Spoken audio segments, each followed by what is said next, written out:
sejam muito bem-vindos, muito bem-vindas ao canal Livros Primos. Hoje a gente vai tratar de um livro curtinho que narra a trajetória de uma mulher que é símbolo de resistência. E essa resistência vai atravessar gerações para construir a história de uma família e, mais do que isso, a história da formação do sul do Brasil. Eu estou falando de Ana Terra, de Érico Veríssimo. Delícia estar aqui com você de novo para falar de literatura brasileira. Vamos falar de Érico Veríssimo? Você começa por aí? Vamos nessa. Obrigado, Dan. Bom te ver também. Vamos falar de Ana Terra, um livro, como você falou, né, faz parte de um volume maior aí do Tempo e o Vento. Ele foi lançado em 1949, mas depois ele foi lançado sozinho. Eu tenho essa mesma versão aí que a tua, desse curtinho, no começo da década de 70 como livro separado mesmo, né, já não mais parte daquele volume maior. Mas vamos começar falando um pouco dele, do Veríssimo, que nasceu lá em Cruz Alta, no Rio Grande do Sul, em 1905, e se tornou um dos principais nomes da literatura brasileira no século XX. Apesar da família dele ter assim uma espécie de boa condição financeira até chegar no avô dele, a vida dele foi marcada pela perda de tudo, assim, em função de um pai que vai à falência, acaba se separando da mãe dele, e isso acabou trazendo também uma proximidade com os avós dele na criação e a presença muito forte de mulheres que vai se tornar uma coisa muito importante nos personagens, na literatura do Veríssimo, incluindo essa figura da Ana Terra, que a gente vai discutir aqui hoje, né? O Érico foi um sujeito assim, bem interessante. Ele foi balconista de armazém, bancário, sócio de uma farmácia que faliu e depois deixou uma dívida longa para ele pagar ao longo de muitos anos, até ele se tornar professor de literatura e de língua inglesa sem ter nunca terminado uma faculdade, o que é uma coisa que mostra a capacidade dele, né? A entrada dele no mundo editorial mesmo aconteceu pela posição assim de secretário de redação da revista do Globo e depois ele lançou um primeiro livro, Fantoches, em 1932, mas ele alcançou o sucesso mesmo comercial com o livro Olhai os Lírios do Campo em 1938. E daí por diante, ele foi alternando um pouco o trabalho de tradutor. Ele traduziu muitos livros, né, de inglês, e outros romances que ele foi lançando e iniciou aquilo que se tornaria a maior obra dele, que é O Tempo e o Vento, que é uma espécie assim de saga, em forma de trilogia que durou décadas para ser escrita, né? Enquanto isso, uma coisa importante é que ele foi duas vezes aos Estados Unidos, convidado para lecionar em Berkeley, na Califórnia, foi como diretor do Departamento de Assuntos Culturais da OEA, em Washington. Isso depois também até tem repercussões na vida do filho, né, do Veríssimo, que a gente vai falar aqui rapidinho. Mas vários outros livros fazem parte dessa vasta obra dele aí durante esses períodos, incluindo Clarissa, lá no início da carreira dele, que depois inspirou o nome da primeira filha dele, Clarissa. Um outro livro, O Resto é Silêncio, sobre um suicídio que ele presenciou na rua e acabou escrevendo sobre isso. O Incidente em Antares, uma espécie assim de alegoria sobre a ditadura no Brasil, um livro bastante importante.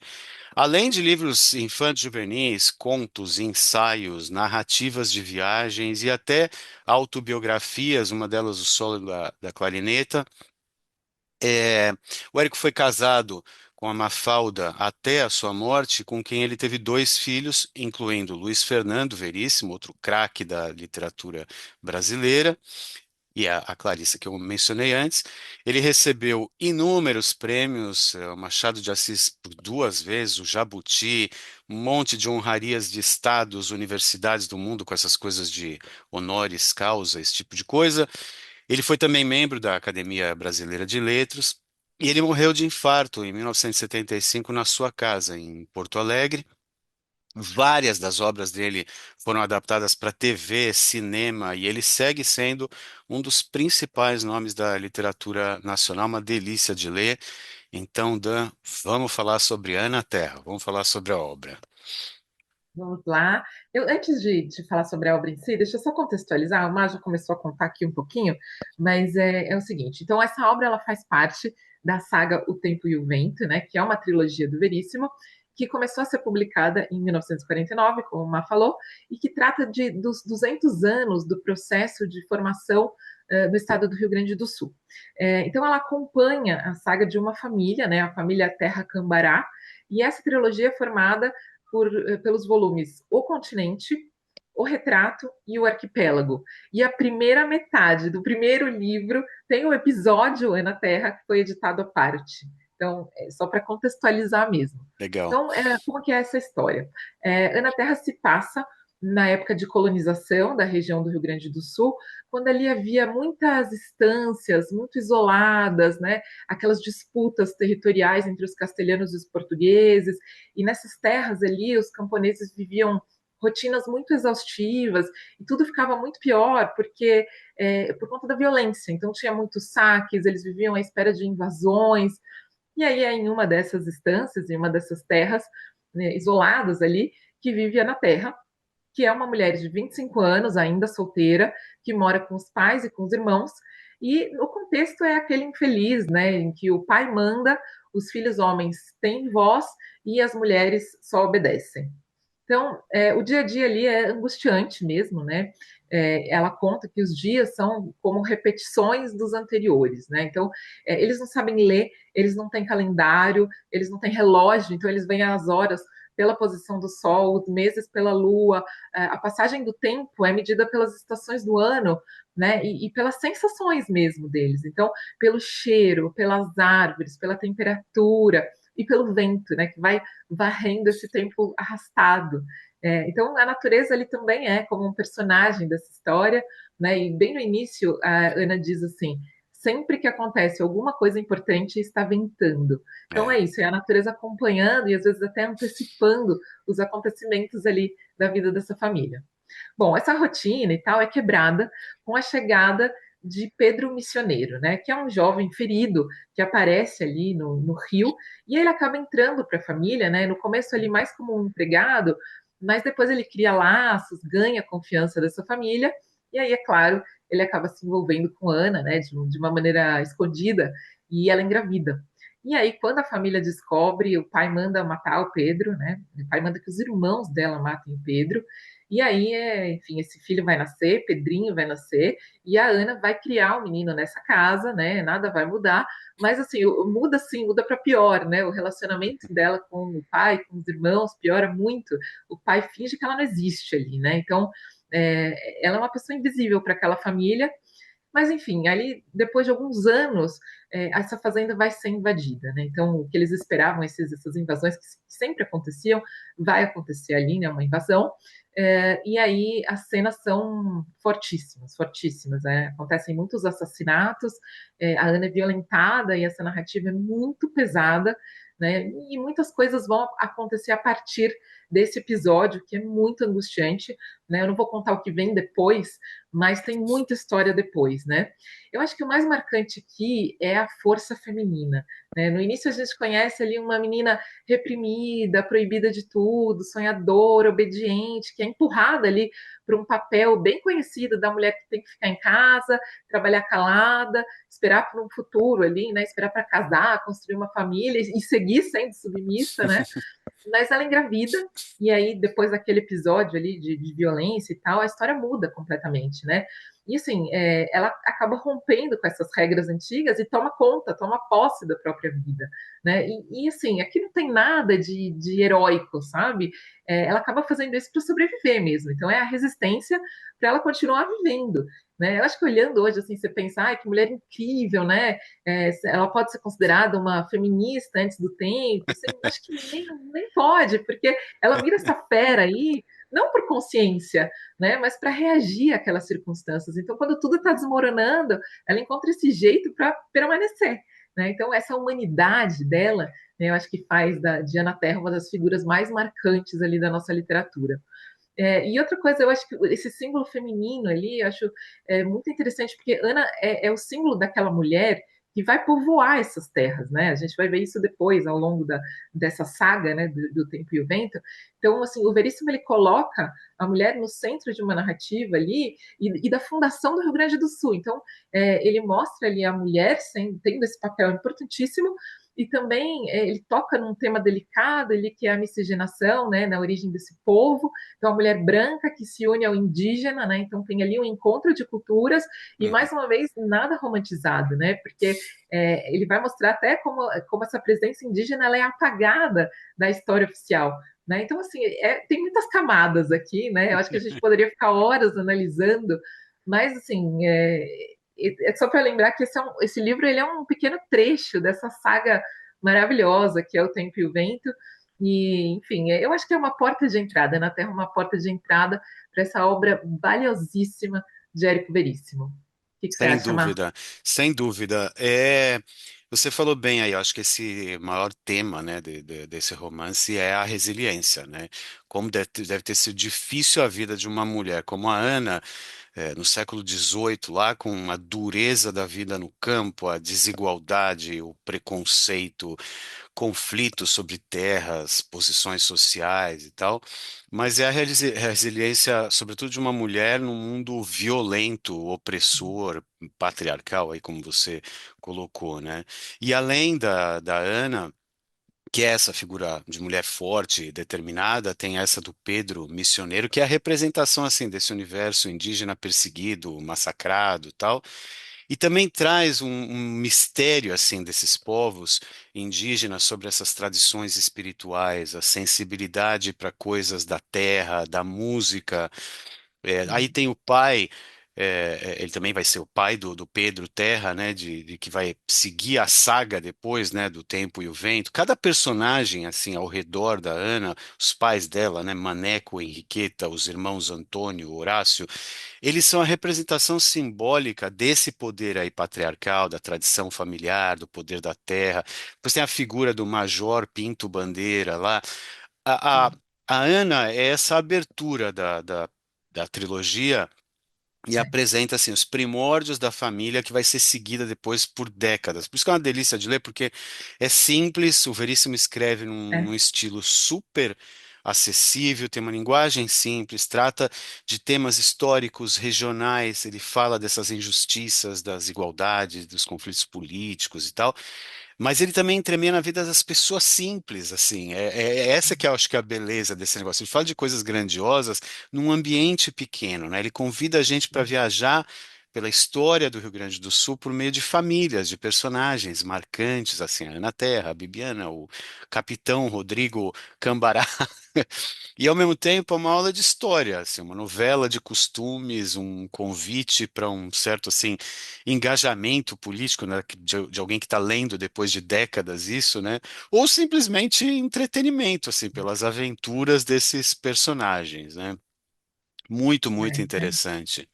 Eu acho que isso, por mais que tenha ali, né, o romance, a ficção e tal, como pano de fundo ele apresenta fatos históricos mesmo, né? Ele fala das missões, ele fala da Guerra dos Farrapos, enfim, começa, acho que é 1740, né? E atravessa as gerações ali, e ele vai contando essa história por meio da vida dessas pessoas, né? Então É. é muito interessante. E essas obras, assim, dá para ler separadamente, né? Elas são bem independentes, você consegue ler, né, de forma isolada mesmo, mas essas narrativas, elas obviamente têm traços que as ligam ali, né, e Uhum. que fazem com que tudo apresente uma unidade no final, né? Então, É. a primeira é sobre o Pedro, né? A segunda é sobre a Ana, a terceira é sobre a neta da Ana, enfim, você vai atravessando essas gerações e tendo muito conhecimento mesmo histórico ali, que é muito legal.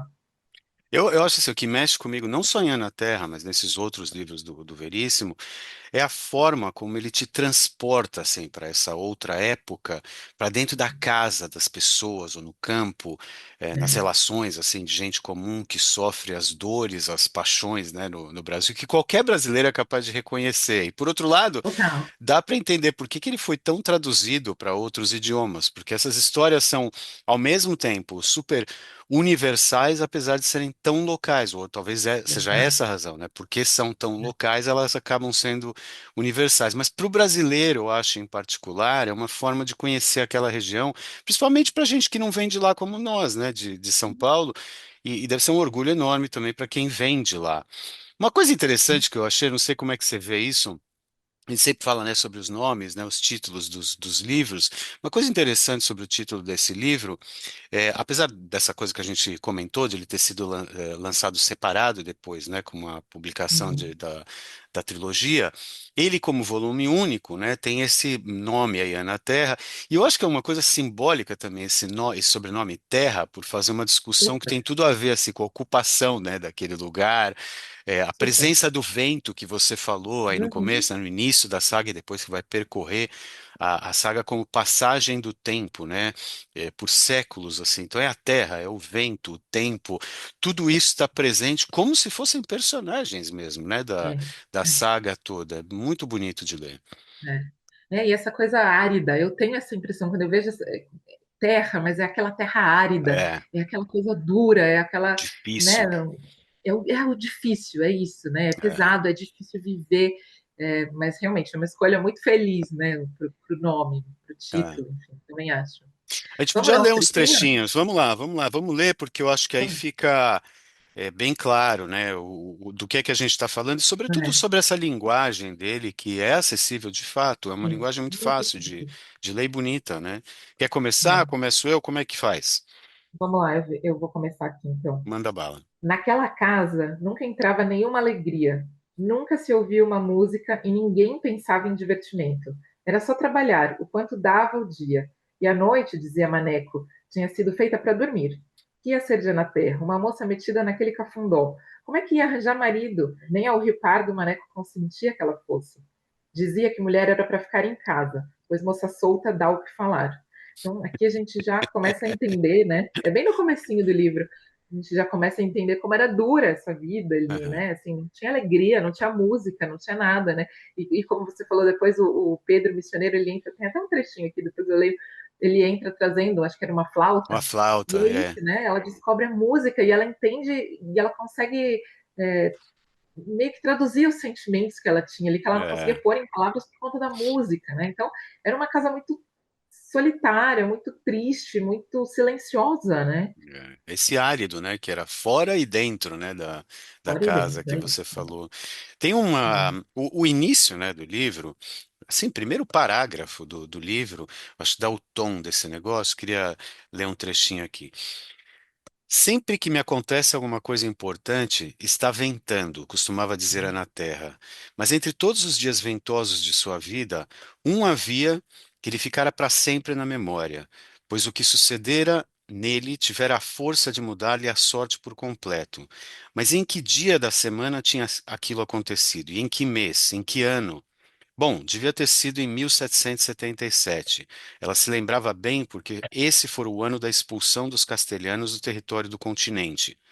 Mas na estância onde Ana vivia com os pais e os dois irmãos, ninguém sabia ler. E mesmo naquele fim de mundo não existia calendário nem relógio. Eles guardavam na memória os dias da semana, viam as horas pela posição do sol, calculavam a passagem dos meses pelas fases da lua, e o cheiro do ar, o aspecto das árvores e a temperatura que lhes diziam as estações do ano. Ana Terra era capaz de jurar que aquilo acontecera na primavera, porque o vento andava bem doido, empurrando grandes nuvens brancas no céu. Os pessegueiros estavam floridos e as árvores que o inverno despira se enchiam outra vez de brotos verdes. Era um pouco isso que você contou no começo, né? Como eles acompanhavam a passagem do tempo, da vida e tal, sem nenhuma tecnologia ali que não fosse a própria natureza, né? Esse é o É, convite dele no primeiro parágrafo do livro para é. contextualizar, né? Quem é essa família, que mundo era esse que eles viviam? Muito bonito. Achei aqui o trechinho da música que eu citei. De repente, a Ana Terra descobriu que aquela música estava exprimindo toda a tristeza que lhe vinha nos dias de inverno, quando o vento assoviava e as árvores gemiam. Nos Uhum. dias de céu escuro, em que, olhando a soledade dos campos, ela procurava dizer à mãe o que sentia no peito, mas não encontrava palavras para tanto. A flauta do índio estava falando por ela.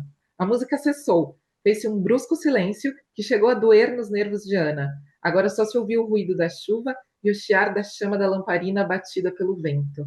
Então é isso, né? E esse silêncio pesado, esse silêncio horrível, né? Que é quebrado pela música quando ela entende que aquilo traz, né, sentimento, que ela é muito bonito. Muito bonito. Tem um trechinho, logo no começo também, página 11, ele fala assim: O major é um patriota, meu pai. Ele precisa de soldados para botar para fora os castelhanos. O velho ergueu a cabeça e encarou o filho. Patriota? Ele está mais defendendo as estâncias que tem. O que quer é retomar suas terras que os castelhanos invadiram. Pátria é a casa da gente. Isso é uma Ó, crítica assim tão forte, é, né? Essa coisa patriota, tal, que é muito é, presente no Rio Grande do Sul, né? Uma discussão forte no Rio Grande do Sul, né? Essa coisa de patriotismo e tal, sim. é bem marcante, né? Tem um trechinho bem curtinho, muito lá na frente, sobre falar um pouco sobre essa coisa do tempo e o vento, né? Da passagem do tempo. Então ele fala assim. E era assim que o tempo se arrastava. O sol nascia e se sumia. A lua passava por todas as fases, as estações iam e vinham, deixando sua marca nas árvores, na terra, nas coisas e nas pessoas. Coisa Olha, tão bonita, né? Poética, assim, para falar sobre o tempo de um jeito tão legal, tão, sei lá. É, e é de a um jeito simples, sofisticação da simplicidade, isso aí, para exato, mim. porque é muito simples e é tão bonito. É, aqui eu separei um trechinho aqui mais dessa coisa pesada, né, da vida dela. Depois que a mãe dela morre, ela diz o seguinte: Ana não chorou. Seus olhos ficaram secos e ela estava até alegre, porque sabia que a mãe finalmente tinha deixado de ser escrava.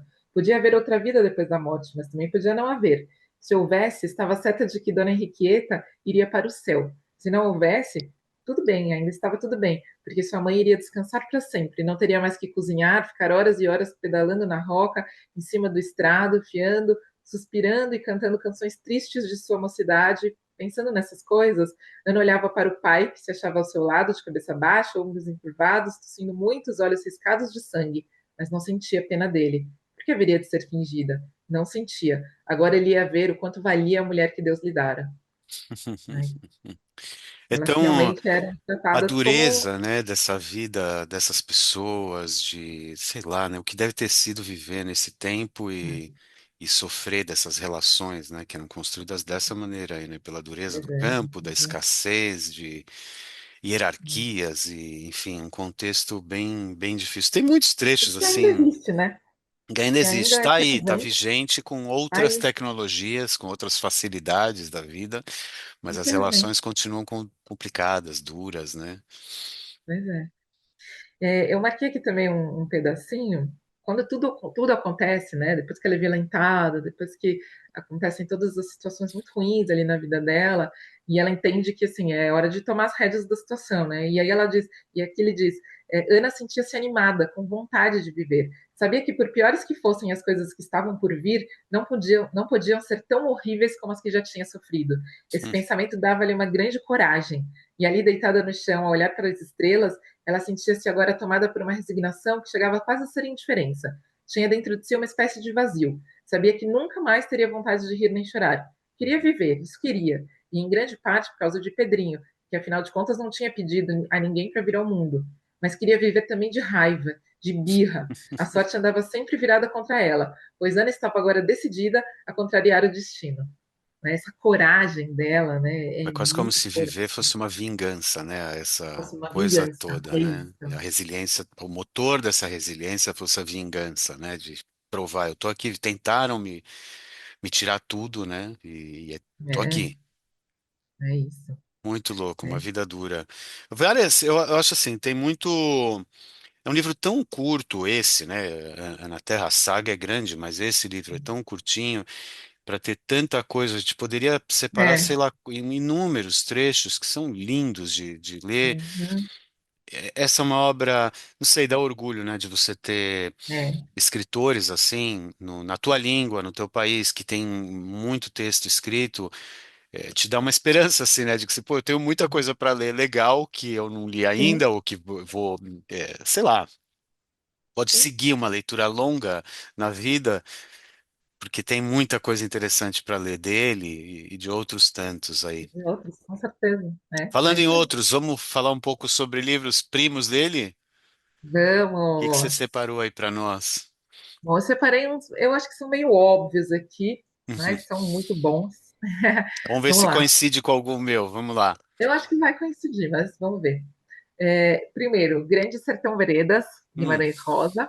Então, aí aqui, assim como na saga do Veríssimo, né, tem essa narrativa de construção de sul, nesse livro a gente vai mergulhar no sertão, né? Então, o sertão é o protagonista, com as suas veredas, os rios, as vegetações, essas longas travessias, o uhum, isolamento que vai moldando ali a vida dos personagens. Então, o Grande Sertão Veredas. O outro é Menina de Engenho, de José Lins do Rego, né, que é um clássico do regionalismo brasileiro, né? Então, ele combina ali lembranças do protagonista com uma representação bem crítica da sociedade dos engenhos de açúcar do Nordeste. Depois uhum. ele fala ali da decadência deles, então traz um retrato do Brasil rural ali daquela época. Então essa coisa do regionalismo é bem forte. E por último, Torto Arado, de Itamar Vieira Júnior, que aí foca na formação, né, das comunidades quilombolas no sertão da Bahia, depois da abolição. Uhum. Então, aqui a história também tem duas mulheres, né, então, são duas irmãs, né, e a ligação profunda delas com a terra, o trabalho rural, e aqui tem um toque ali da ancestralidade, né, e do papel delas e da comunidade para a preservação de memória. Então, esses três livros aqui me vêm muito à mente quando a gente pensa em livros primos de Ana Terra. E para você, Má, quais são os livros Uhum. primos? Ó, eu adorei isso porque não houve coincidência. Eu procurei Ah, que fugir um bom. pouco deles e vai ser legal para a audiência também, porque aí tem outras dicas para aproveitar, Sim, né? Então, eu para também quero quem essas dicas. muito legal. Para quem gostar ou gostou de Ana Terra, eu vou sugerir o seguinte: primeiro, o 15 da Raquel de Queiroz, de 1930, que também traz uma personagem feminina de grande força, luta contra as limitações sociais impostas pela época, não no Sul, no Nordeste também, como você citou em outro livro, essa luta dura no ambiente rural, e também por ela pertencer a essa mesma geração assim de modernistas aí do Veríssimo. Dizem até que um outro livro dela, o Memorial da Maria Moura, que é muito posterior a esse, é uma espécie assim de herdeiro literário da Ana Terra, mas esse eu ainda não li. Eu Agora, não li também. se a temática for essa coisa de sobrevivência, né, nessas condições difíceis, crítica social e superação das dificuldades e tal, se for essa a tua praia, eu separei Vidas Secas do Graciliano Ah, Ramos, de 38, maravilhoso. acho que é uma bela escolha. Lá eu acho que você vai encontrar um dos melhores livros da literatura Ah, brasileira. Também com maravilhoso. linguagem acessível, direta, história cheia de sofrimento, superação, personagens marcantes, também ambientada no Nordeste brasileiro, como esses outros. Agora, se o universo gaúcho foi o que te encantou, se o negócio do parentesco, né, de primo, é isso que te encanta e você quer saber um pouco mais a respeito, algumas dicas de autores e livros eu vou misturar aqui que podem fazer o teu ano ou uma vida. Eu vou indicar aqui várias coisas, né? Um é A Casa das Sete Mulheres, da Letícia Wierchowski, de 2002. É, livros do Moacir Scliar, que é um craque de lá também, como A Guerra do Bonfim ou Centauro no Jardim, que eu adoro. Um outro autor, Luiz Antônio de Assis Brasil, eu já comentei sobre ele aqui, que eu tive a É, felicidade de conhecer quando eu lancei o primeiro livro. Ele tem livros interessantíssimos, como Música Perdida, A Margem Imóvel do Rio, Manhã Transfigurada, O Homem Amoroso e por aí vai. Outro que eu conheci em Porto Alegre é o Charles Kiefer, de quem eu recomendo um outro olhar e caminhando na chuva. E claro, para quem quiser ler livros do Luiz Fernando Veríssimo, filho do Érico, embora seja outro gênero, é altamente recomendável. E um autor que eu queria citar, dos mais novos, assim, geração mais recente, que é o Michel Laub, que também eu tive o privilégio de conhecer, também veio de lá, mas radicado em São Paulo. Mas eu acho que ele segue com uma sonoridade assim de gaúcho que frequentou essas oficinas literárias aí do Assis Brasil. Michel Laub é outra grande dica de leitura. Ele tem vários livros, tem um recente agora, recém-lançado também. É, e ele também é Companhia das Letras, assim como esse livro do Érico. Então tem aí um sortimento de livros e autores para uma vida inteira. Má, você é uma biblioteca ambulante. Gente, quantos anos você tem? Você já leu tanta coisa na vida. São poucas horas de sono. Maravilhoso. Eu tô tentando seguir esse caminho aí. Muito bom, adorei, adorei. Tudo anotado aqui. Então é isso. Foi muito bom, como sempre. E se você tem indicações de livro para gente, por favor, deixa aqui nos comentários. Não deixe de seguir o nosso canal no YouTube, Livros Primos. Curta esse vídeo para que ele chegue para mais pessoas. E a gente se encontra na próxima. Até Isso aí. lá! Até lá.